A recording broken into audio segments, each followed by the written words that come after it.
Lily, please hold still, Mother said again. Lily, standing in front of her, fidgeted impatiently. I can tie them myself, she complained. I always have. I know that, Mother replied, straightening the hair ribbons on the little girl's braids. But I also know that they constantly come loose, and more often than not, they're dangling down your back by afternoon. Today, at least, we want them to be neatly tied and to stay neatly tied. I don't like hair ribbons. I'm glad I only have to wear them one more year, Lily said irritably. Next year I get my bicycle too, she added more cheerfully. There are good things each year, Jonas reminded her. This year you get to start your volunteer hours. And remember last year, when you became a 7, you were so happy to get your front button jacket? The little girl nodded and looked down at herself, at the jacket with its row of large buttons that designated her as a 7. 4s, 5s, and 6s all wore jackets that fastened down the back, so they would have to help each other dress and would learn interdependence.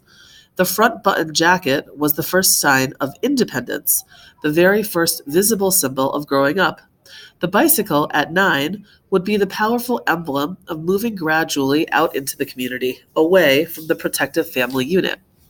Lily grinned and wriggled away from her mother. And this year you get your assignment, she said to Jonas in an excited voice. I hope you get pilot and that you take me flying. Sure I will, said Jonas, and I'll get a special little parachute that just fits you, and I'll take you up to, maybe 20,000 feet and open the door and... Jonas, Mother warned. I was only joking, Jonas groaned. I don't want pilot anyway. If I get pilot, I'll put in an appeal. Come on, Mother said. She gave Lily's ribbons a final tug. Jonas, are you ready? Did you take your pill? I want to get a good seat in the auditorium. She prodded Lily to the front door, and Jonas followed. It was a short ride to the auditorium. Lily waving to her friends from her seat on the back of Mother's bicycle. Jonas stowed his bicycle beside Mother's and made his way through the throng to find his group. The entire community attended the ceremony each year.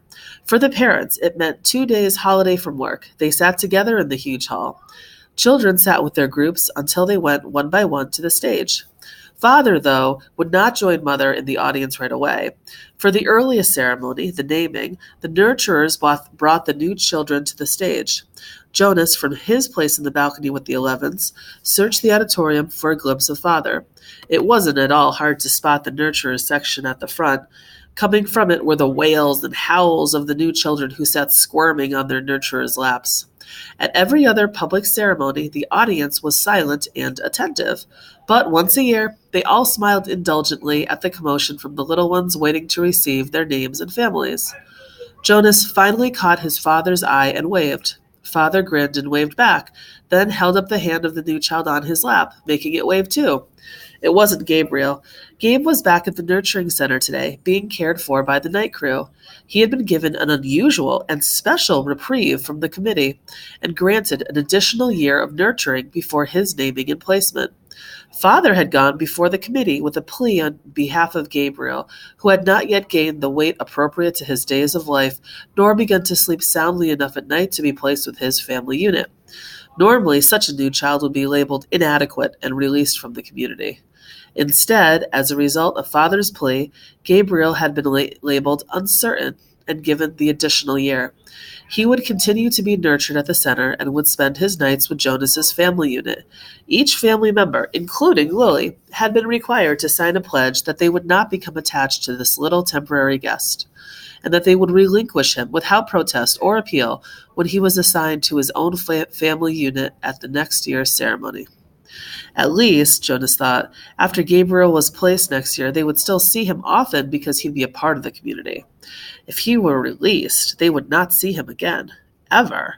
Those who were released, even as new children, were sent elsewhere and never returned to the community.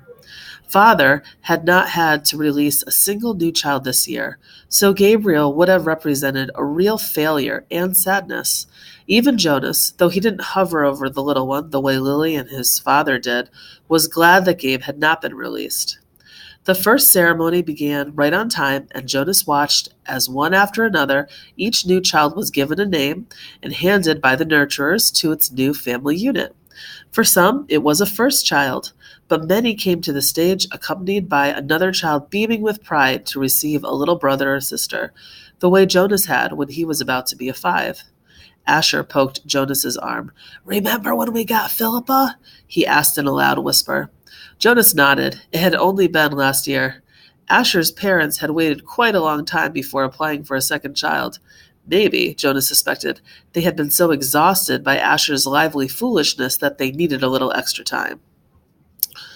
Two of their group, Fiona and another female named Thea, were missing temporarily, waiting for their parents to receive new children. But it was rare that there was such an age gap between children in a family unit. When her family's ceremony was completed, Fiona took the seat that had been saved for her in the row ahead of Asher and Jonas. She turned and whispered to them, "He's cute, but I don't like his name very much." She made a face and giggled. Fiona's new brother had been named Bruno. It wasn't a great name, Jonas thought, like Gabriel, for instance, but it was okay. The audience applause, which was enthusiastic at each naming, rose in an exuberant swell when one parental pair, glowing with pride, took a male child and heard him named Caleb. This new Caleb was a replacement child. The couple had lost their first Caleb, a cheerful little four.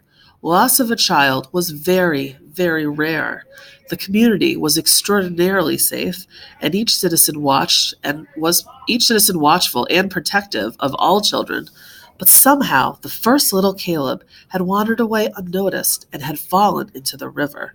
The entire community had performed the ceremony of loss together, murmuring the name Caleb throughout an entire day, less and less frequently, softer in volume, as the long and somber day went on, so that the little four seemed to fade away gradually from everyone's consciousness.